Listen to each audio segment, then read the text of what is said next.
So, welcome to Gamer X Cross. That's a cross because in Japan they don't say X, they say cross.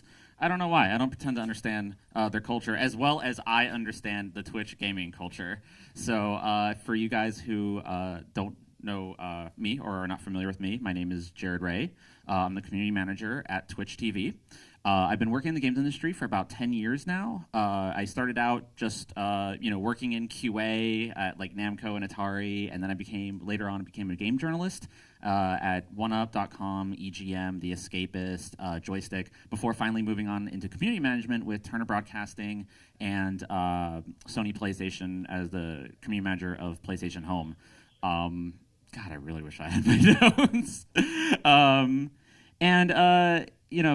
Working at Twitch has definitely been one of the more fulfilling jobs I've had in this industry here. And I promised Andrew here, who's one of the co-founders of Gamer Connect, I promised him that I would show up in my Bridget cosplay, but I decided that maybe we'd do this a little bit more professionally. So we're just not going to do that. So I'm sorry to disappoint everybody here. So for those who don't know about Twitch or are not terribly familiar with Twitch, Twitch TV is the world's largest video game broadcasting network. We're currently reaching over 38 million unique viewers per month. This is up from, God, this is why I need notes. This is up from 3.2 million viewers back in June of 2011. So we have definitely been growing and expanding ever since then. Let me just scoot over.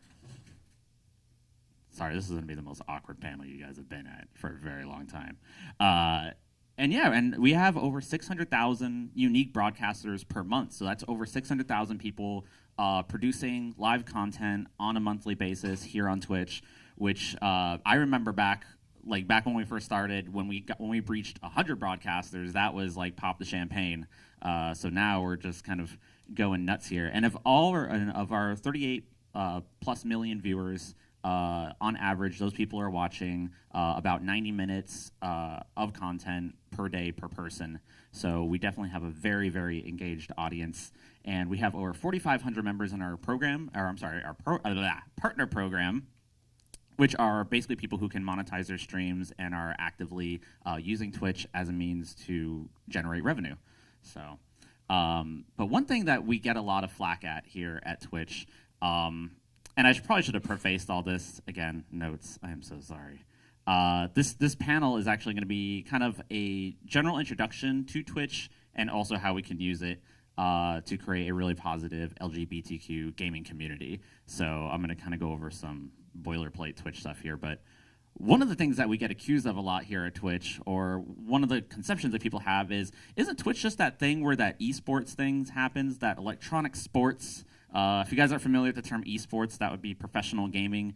And yes, while pro gaming does make up a vast majority of the, I wouldn't say vast majority, it makes up a good chunk of our content here at Twitch. But that would be kind of, that wouldn't be fair to the overall Twitch community. We have a lot of developers who are also producing content on Twitch, such as Harmonix and Microsoft. And developers today are using Twitch to communicate with their audiences in a whole new way. They're actively showcasing their development. They're getting feedback in real time, and it's a very interactive experience for them. We also are now hosting some of the biggest conventions in gaming, including E3 and even Comic-Con, which is kind of crazy considering that that's not even classically known as a gaming convention. But of course, Comic-Con is incorporating a lot more elements. So we've become a really trusted partner here in the industry.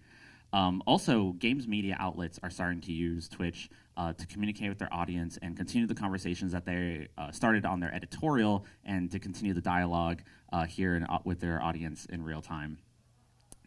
Also, podcasts. The podcast has evolved on Twitch. The podcast has now become almost like, like kind of a throwback to the old radio talk show, because now it's not just about talking to a microphone and recording your thoughts and sending it into the universe. Now podcast hosts are taking their content to Twitch and using it as a way to communicate with their audience again in real time and create entirely new different ways of content. And we have podcasts for just about every community you could think of on Twitch, from just esports to general gaming to podcasts specific to that game's community.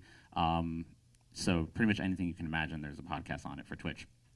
Also, Twitch has been a really great avenue for other types of styles of gaming that have always been around but have never quite had a chance to reach a new audience. Speedrunning would definitely be one of those audiences. Speedrunning has been around since the early 90s.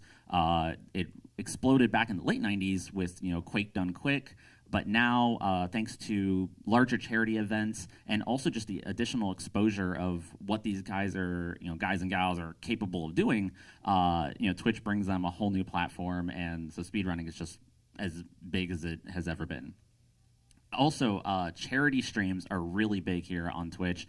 There is a charity stream happening just about every weekend. Right now, actually, Minethon is happening, which is a Minecraft charity stream to benefit Able Gamers, which is a gaming community that is built around the disabled gaming community. Also, again, the speedrunning community, Awesome Games Done Quick, they raised just under $500,000 for, I believe, the Prevent Cancer Society, and they just got done with Summer Games Done Quick, which was to benefit Doctors Without Borders. And finally, there's also specialty gaming communities on Twitch, of course, Gamer Connect, which is why we're all here. But there's also, Able Gamers, again, which is a community built around awareness for disabled gaming, and even just other different types of specialty communities for people who maybe, just don't feel like they fit in so much, such as Too Old to Game, which is a community for older gamers who just don't want to play with us, rambunctious kids, I guess. And also, finally, I'm gonna keep saying finally, just because I don't know when this actually ends.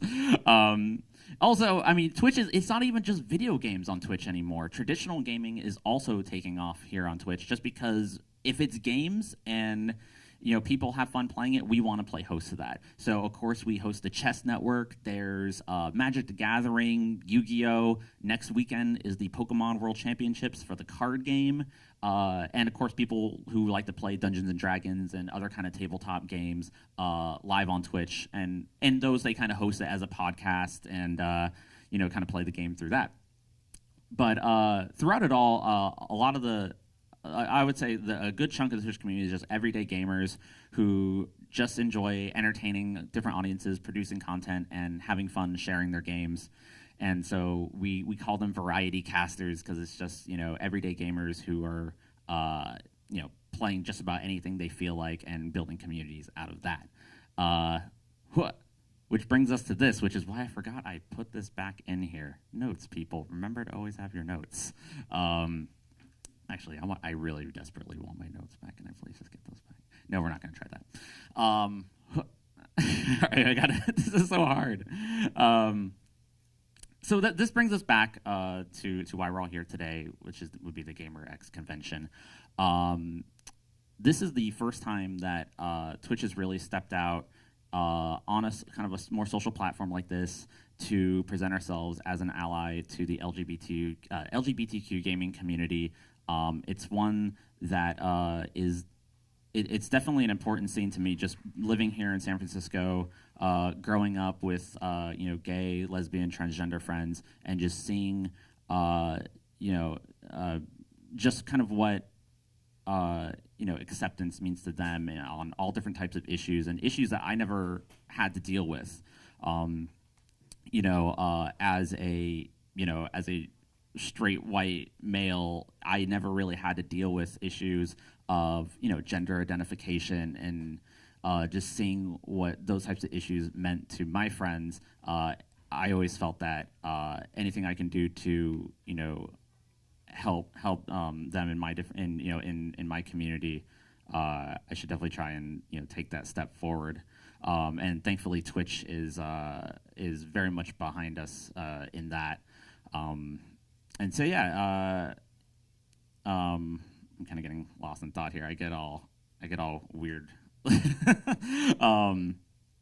So I was talking with Andrew Evans here, who's the co-founder of not yet, Andrew, sit down. About what we can do here at Twitch to help progress the gay, lesbian gaming community thrive on Twitch. And so I reached out to different LGBTQ members of the Twitch community to see kind of what their experiences were, in creating content for this audience, and also kind of some of the challenges that they were up against. And what I found is that these people, these folks who wrote into me when I reached out, they were having mostly positive experiences while being open with their sexuality with their viewers, and surprisingly enough, or it was surprising to me actually in a very pleasant way to find out that whenever they got trolled or whenever they had a negative experience, it wasn't directed at the at that aspect of their character, but was more just people generally being jerks on the internet. And I actually feel like that like this is a good thing. Like this is a good thing that to some of my research, people in the LGBTQ gaming community were being attacked for the aspect of the character, but it's just kids on the internet being jerks, and that kind of looks like a wiener. I did not. All right, you know what? Let's skip that. So, and now it doesn't want to move. And this is actually really great news, because if you've been paying attention to the games media in the past couple of weeks, you'll probably have seen a lot of different stories come out of kind of like increased vitriol in the gaming community, game developers receiving death threats, and just horrible just horrible stories that have been coming out of gaming culture. And so here at Twitch, we're always trying to find ways to remind our community to be more positive, to press back against online bullying, and so we've always been trying to kind of speak out against these types of actions, and so far it's actually been met very positively, and and so hopefully this bodes really well for some of our future anti-bullying campaigns. But speaking of bullying, that was the main concern coming out from the people I interviewed when it came to the concerns they had of being an LGBTQ member of the gaming community and broadcasting on Twitch. And so in having these conversations, it actually gave me a lot of great ammo to come back to our engineering team and discuss different methods of moderation that we can incorporate and develop to try and prevent bullying before it starts, and if it does happen, give broadcasters better tools to deal with such bullies. So some of the things that came out of this, oh God, I wish, wait, can I just do that? All right, no, I'm just gonna stop touching all these options here. So in chatting with these folks, like I said, it gave me a lot of great ammo to go back to moderation tools. So some of the moderation tools that we currently have in evaluation, due to the conversations we've been having with the LGBTQ gaming community, is it almost sounds like really simple stuff, but it's I never quite had a lot of the ammo I needed to come back and make these arguments. So we start with chat verification. Actually verifying that yes, you are a real person. Yes, this is your account. No, hopefully this is not your super trolly account that you're just gonna throw away the second someone bans you from a room. So we've been discussing different, or evaluating, I should say, different methods of chat verification, including email, mobile phones, and if you've ever made a payment on site, assuming of course that you would not just throw us money and then throw your account in the garbage. Hopefully you would actually want to use that account. Also, while Twitch chat does have a global ban list, it's actually always been something that you can opt out of. We don't want to police people too much in terms of the freedom to pretty much talk and have discussions how they like. So we're not gonna go basically all it came down to is, do we want people to be able to say the F word? Well, I guess F yeah. So people can still talk the way they want to talk, but in having these conversations, we did go back and reevaluate the idea of having a global ban word list that you can never opt out of. And so we're currently evaluating putting this into play. I'm very confident we're going to get it done. And this would include words that just slurs of racial variety, sexual variety, gender-based, I don't want to say any of the words, but you can probably imagine like the prime evils. You were never going to be allowed to say them on Twitch anymore, which kind of sounds like a no-brainer, but it's I guess it's one of those things where it's like with great responsibility, with great power comes great responsibility, and we're definitely going to start taking a bit more responsibility in terms of the things that people are allowed and not allowed to say on the site. Although keeping in mind that you do have to keep certain words in play so people can have genuine conversations, right? So people will still be able to use LGBTQ terms on the site, just not the really bad ones, not the hard F. The hard F is gone, as you can imagine what that is. The hard F. And this is all been thanks to some of the conversations we've been having with the LGBTQ community. Also, if you haven't read Samantha Allen's awesome open letter to the games media, that was a really, really big, just really fantastic tool that I presented to the engineers and some of my bosses to say, like, this is why we need to stand up for more anti-bullying causes. So this brings us to what do you so now that you are coming to Twitch and you want to create content and you want to do it in a really positive way to create a really fantastic and positive community, what are some of the things that you can do to create this type of channel, this type of environment? I wish I could see what that said. So the first one, obviously, if you present a positive attitude and you're positive with your audience, it's going to generate a positive audience. It sounds like a no-brainer, but people always wonder, like, why are people sometimes kind of jerks in my chat room? It's like, well, are you kind of a jerk? No. But it's like, being positive obviously breeds more positivity. And also just be yourself. You are awesome. Self-affirmation. You don't have to try and be anyone else. Gamers are very astute. They can kind of sniff out when people are being fake or when they're being marketed to, stuff like that. So just be yourself and let good times flow unto you. And the third one, and this is something that I've been harping on a lot recently, is you don't have to do this alone. Starting a channel on Twitch, deciding to broadcast your own content, this isn't something that you should do alone, and it's actually something that I'm recommending even less people do now. Because when you think about it, if you are running a broadcast and you're playing a game and you're fiddling with settings and you have a chat room and you're interacting with that and you're dealing with kind of the moderation responsibilities that come with that, and you're also trying to promote yourself on social media at the same time so people watch you. It's like, that's a lot for just one person to do. And so we actually do have, I recommend a number of ways that you can involve your friends and your audience to get to help you out here. The first one is to become Thor. Just become the god of thunder. Just do that, and the rest of your problems, they all just fade away. No. One of the first things I recommend that people do is just recruit some of your friends to help you moderate your chat channels. That's one of the biggest burdens that you can lift off of your shoulders in a very easy way, because now you don't even have to worry about like what happens if someone wants to come in and say something mean. Well, now you actually have people wielding the band hammer, and you don't have to worry about that so much. You can worry about the positive aspects that come with interacting with your audience. The second one is get pictures of Spider-Man. That always helps. He's got a good body, I guess. Just get dedicated members of the audience to grant them editor capabilities. So on Twitch, we allow people to become editors of your channel, and what that lets them do is once you're done broadcasting, they can then take that previous broadcast and create highlights of it. So if you do have people in your chat channels and people who are watching who you recognize on a very continual basis, you can give them editor capabilities, and now the folks who become fans of your content, now they're helping you create more content and giving you something to go out there and help spread the word when you're offline.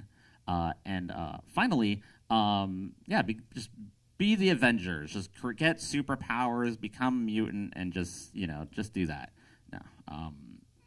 so you also don't have to be the only person broadcasting to your channel.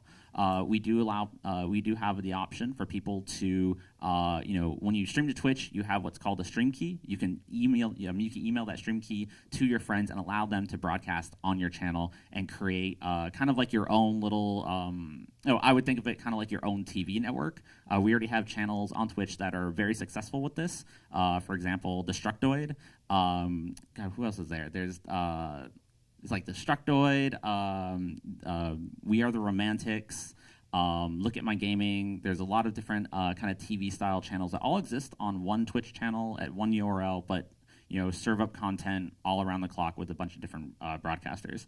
And this actually brings us to Mr. Andrew Evans, who actually is the co-founder here at GamerX, who would like to speak to you all about GamerX's channel here on Twitch and some of the different initiatives that they have moving forward. So come on. Rescue me. Yo, is this one on? It should be. Right here. You wanna... All right. Yeah, just real quick, thank you so much for coming out and repping Twitch here. Jared, we're really glad to have you guys, and we love Twitch. We have our own Twitch channel for Gamer Connect.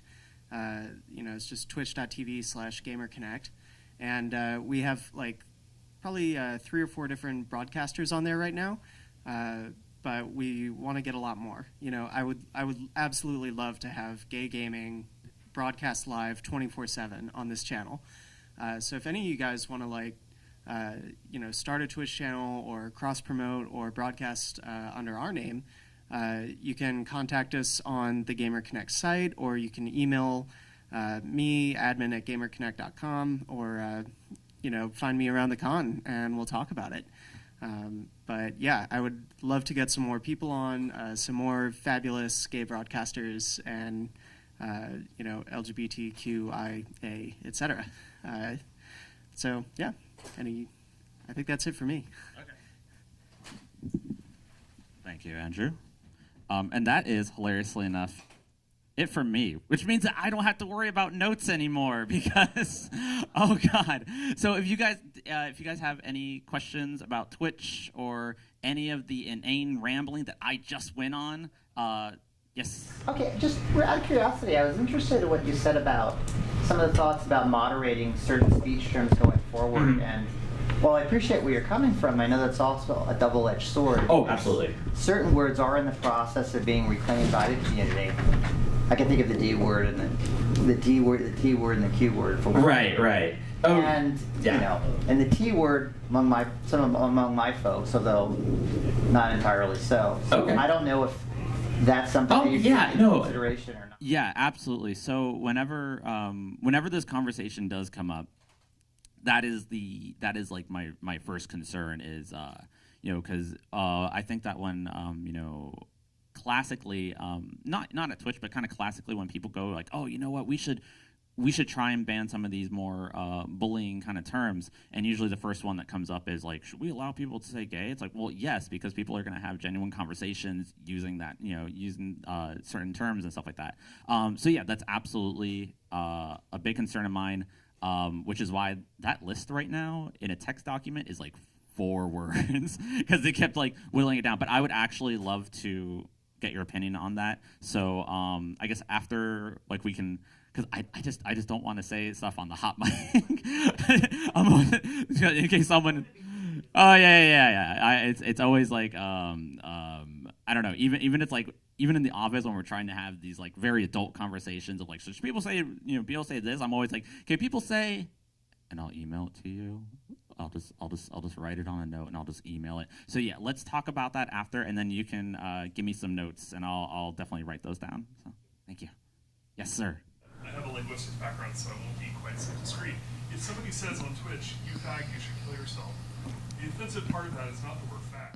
Mm-hmm. It's yeah, that's offensive, but the real offensive part is the general hatred. You should kill yourself. Blah blah blah. Right. Maybe you talked about this and I missed it, but I assume you guys have much more plans on this sort of generally shaping community norms. Oh yeah, absolutely. So once I've actually been I've been wanting Twitch to take kind of broader strokes against just what you talked about, kind of like that kind of very aggressive bullying, just very kind of very ugly trolling, right? Because the thing is that people always like to kind of brush off that kind of language on the internet, right? There's like, oh, it's just the internet. Oh, it's just trolls will be trolls. But that is absolving yourself of responsibility, right? It's like it's not fair to your community just to be like, oh, this person said that you should go, jump off a bridge or whatever. Like, oh, just say that's just the internet. So that's definitely not the stance we take. And what I've been currently kind of waiting for, from my perspective, is us to give the broadcasters themselves, the ability, or I would say greater power to deal with those types of situations. So right now on Twitch, the way like chat moderation works is since we're not currently verifying accounts for chat, let's say someone says that, you ban them, they turn around a few minutes later and like, haha, I have a new account, here we go. And then it's like, now you're dealing with that. And then we have to get the admins involved to come in and, stop that person with an IP ban and stuff like that. So what I'm currently working towards right now is giving people the ability to, or once we verify those users, to ban people based on the verification. So if someone comes in and they say something like that, when you ban them from your room, it'll also ban, if you set your chat room to say, you know what, I only want people chatting in my room if they verify with email or if they verify with their mobile phone or something like that, you'll ban that email or that phone number as well. So it's always been kind of our belief to leave those kinds of decisions into the hands of the broadcasters, but also I feel like we can make our own statements against that type of or those types of actions once we have the ability to give you that power, right? Because it's almost like we could go out there like right now and we do try and make anti-bullying statements and try and preach a message of positivity, and we do try and make Twitch a very safe environment, but it almost seems kind of futile if we say these types of things and then you can't do anything about it, right?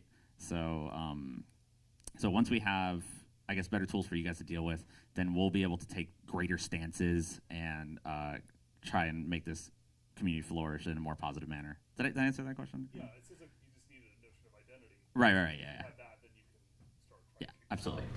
Yes. About the banning words and stuff, what about self-identification? I mean, Right. people reclaiming the words. I'll use the F word for myself quite proudly. Mhm. I have no shame in using that word, and other people might try to use it harmfully, but how do you ban somebody's self-identity? That's a denial of their identity if they use those words. So I think this is definitely going to be like a much greater conversation then. I think it's I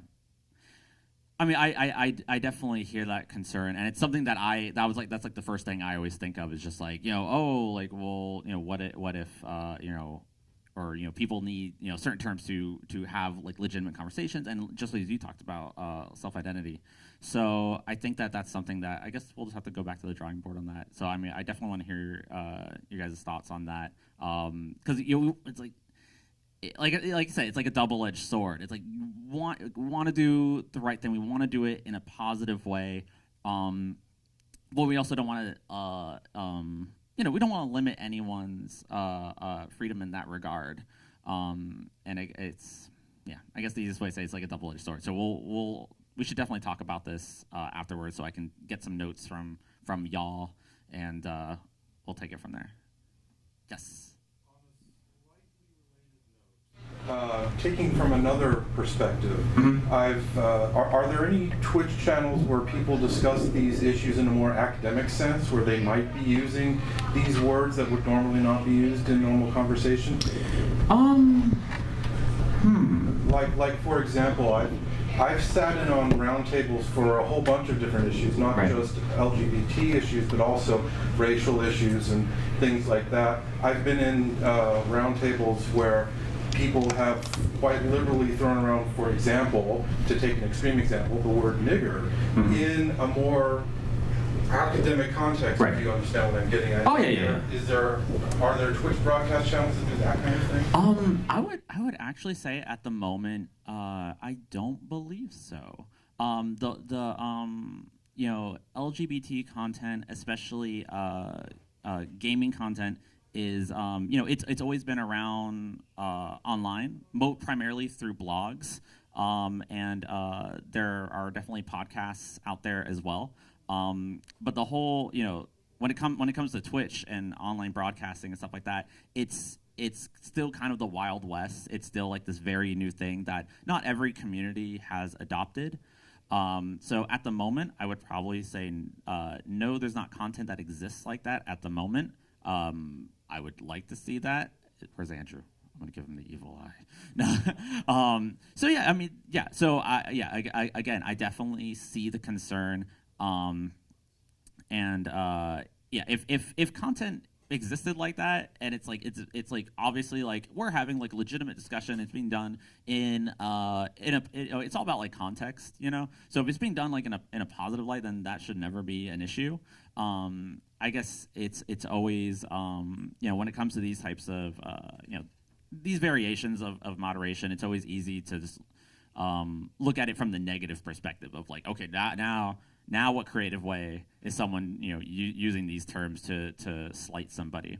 So yeah, if it's coming from like an academic view, then yeah, it should absolutely be allowed. Like I said, it's all about context. Why do you want to host roundtables? No. Okay. Anything else?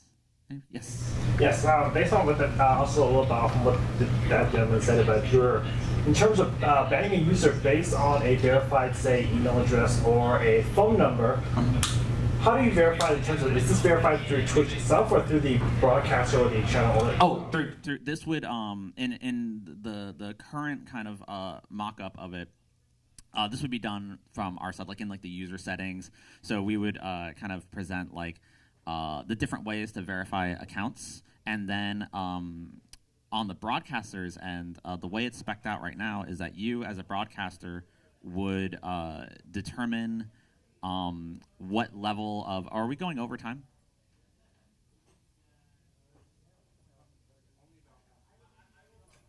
Okay. All right. I'm just making sure. Anyways, and then from your perspective as a broadcaster, you would then determine who you would want to chat in your room. So if you want just anybody, then you can set you know, turn on or you would turn off all the settings. But let's say, okay, I want it to be a little more verified. So I want people who you have to at least turn on, or you have to at least verify with your email. And then from there, it's like, okay, but I want it a little more secure. I want you to also have to verify with a mobile phone. And the reason why we did this is because when you give broadcasters the ability to ban individual users from your room based on an IP address, it starts getting really messy. Just because, you know, after a while, different IPs overlap, and it's a very messy process. So we kind of need a different way that we can give you kind of the same type of power that would come with like an IP address, but one that from a technical aspect is not going to cause problems down the line. But the broadcaster or the channel owner itself themselves do not have access to so-called the said user's email address or verified phone number, right? Right. Yeah. Yeah. No. that would be terrible. No way. All right. Yeah. Any other questions? Okay, cool. I think we are all good. Thank you guys so much for putting up with my lack of notes and technical problems. This was, I think I actually glossed over quite a bit, but I'll try and get this presentation up online, and maybe I'll post it to the Gamer Connect forums with the notes and the slides, so that you guys can actually get like out of the full effect here. But yeah, thank you guys so much for spending your morning with me, and have fun at the rest of the show.